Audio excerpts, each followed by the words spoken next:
Right, so now let's take a look at some of the existing measures that are available in the literature of cyberterrorism on how to respond to cyberterrorism. The literature of terrorism studies or international security have come up with some of the alternative options for governments in responding to cyberterrorism. And Lee Jervis did a survey to academics, English-speaking academics, about what are the most effective countermeasures against cyberterrorism. And what we can see here is a list of options or a list of countermeasures prioritized from what seemed to be the most effective one to the least effective one, and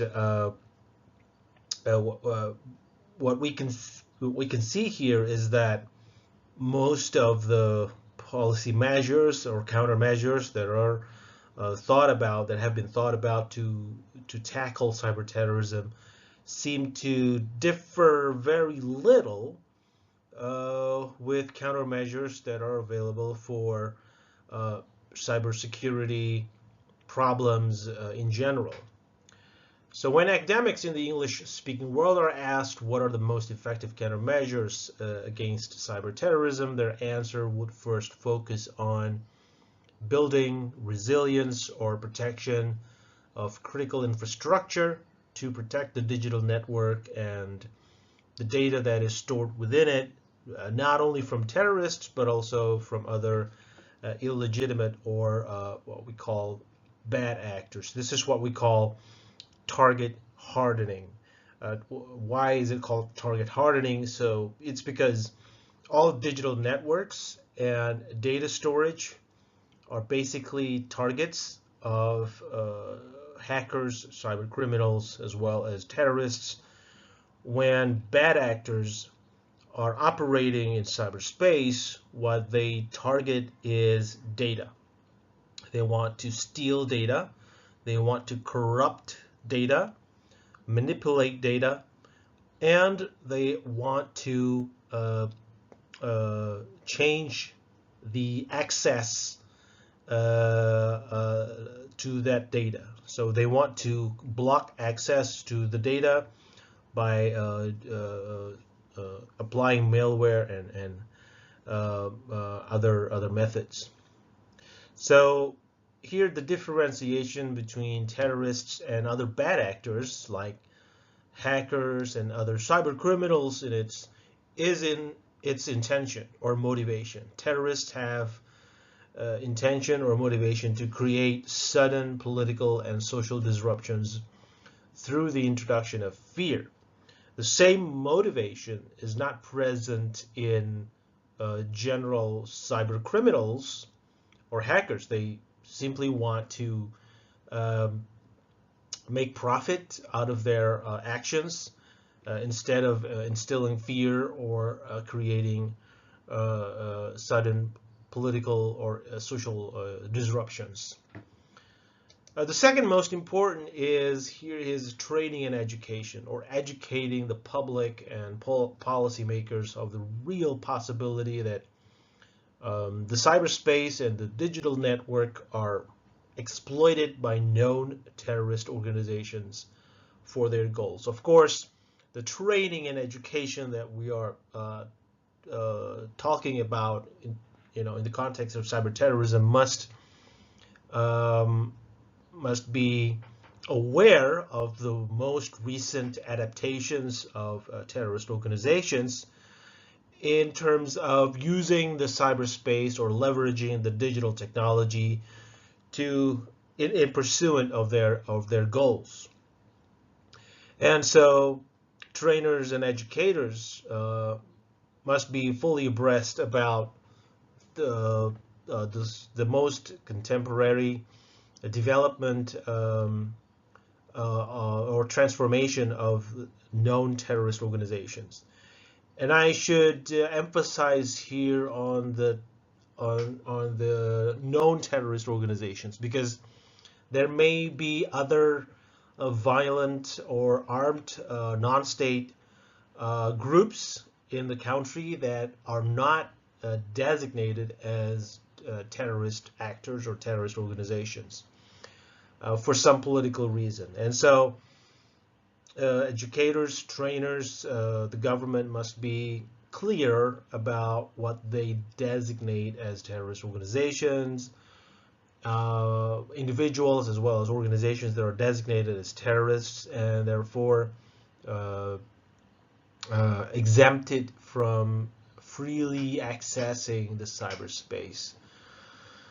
Um, and then we also look at greater intelligence, and this means intelligence sharing between not just between states, but also intelligence agencies within the state. So one state usually has more than one intelligence agencies. We call them intelligence community.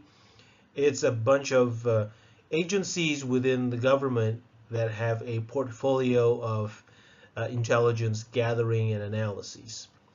Greater intelligence is, of course, important in tackling cyber terrorism because, as I said before, um, policymakers and responders, as well as trainers and educators, must be fully abreast. They must be uh, uh, uh, aware of the recent methods of digital adaptation of terrorist organizations.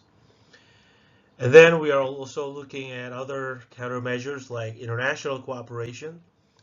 I suppose international cooperation would help states um, in updating their knowledge about the operation of terrorist organizations in cyberspace. And then backup systems. Backup systems is something that is required for all kinds of cyber threats.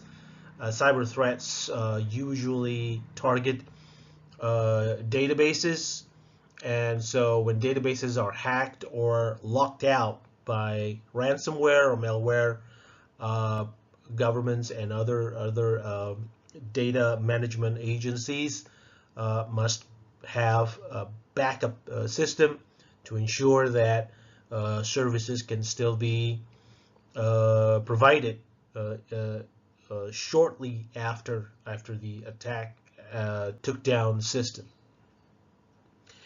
And then a public-private partnership is very critical in tackling cyber terrorism. Uh, Terrorists will use different platforms to gather data and or to store data and to communicate with others.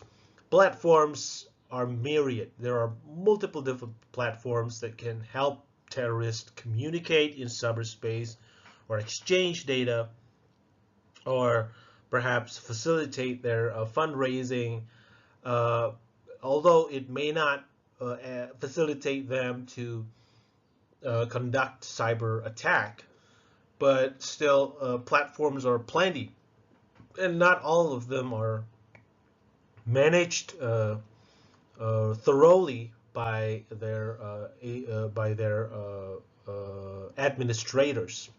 And so governments must have a functioning cooperation with administrators of digital platforms so that they are uh, uh, uh, know so that they can know that when terrorists are operating using their platforms.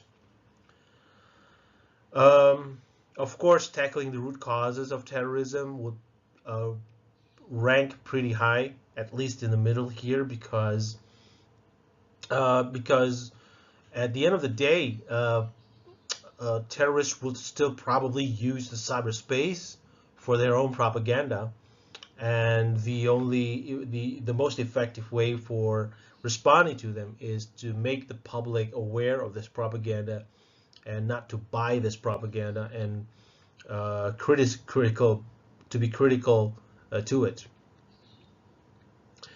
And probably the